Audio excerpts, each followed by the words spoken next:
ഇന്നത്തെ തിരുവചനം സങ്കീർത്തനങ്ങളുടെ പുസ്തകം 6:5-10 വരെ.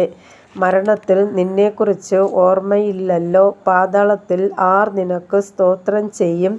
എൻ്റെ ഞരക്കം കൊണ്ട് ഞാൻ തകർന്നിരിക്കുന്നു, രാത്രി മുഴുവനും എൻ്റെ കിടക്കയെ ഒഴുക്കുന്നു. കണ്ണുനീർ കൊണ്ട് ഞാൻ എൻ്റെ കട്ടിലിനെ നനയ്ക്കുന്നു, ദുഃഖം കൊണ്ട് എൻ്റെ കണ്ണ് കുഴിഞ്ഞിരിക്കുന്നു. എൻ്റെ സകല വൈരികളും ഹേതുവായി ക്ഷീണിച്ചുമിരിക്കുന്നു. നീതികേട് പ്രവർത്തിക്കുന്ന ഏവരുമേ, എന്നെ വിട്ടുപോകുവിൻ. യഹോവ എൻ്റെ കരച്ചിലിൻ്റെ ശബ്ദം കേട്ടിരിക്കുന്നു, യഹോവ എൻ്റെ അപേക്ഷ കേട്ടിരിക്കുന്നു. യഹോവ എൻ്റെ പ്രാർത്ഥന കൈക്കൊള്ളും. എൻ്റെ ശത്രുക്കൾ എല്ലാവരും ലജ്ജിച്ച് ഭ്രമിക്കും, അവർ പിന്തിരിഞ്ഞു പെട്ടെന്ന് നാണിച്ചു പോകും. ഈ തിരുവചനങ്ങളാൽ ദൈവം നമ്മെ ഏവരെയും സമൃദ്ധിയായി അനുഗ്രഹിക്കുമാറാകട്ടെ. ആമേൻ.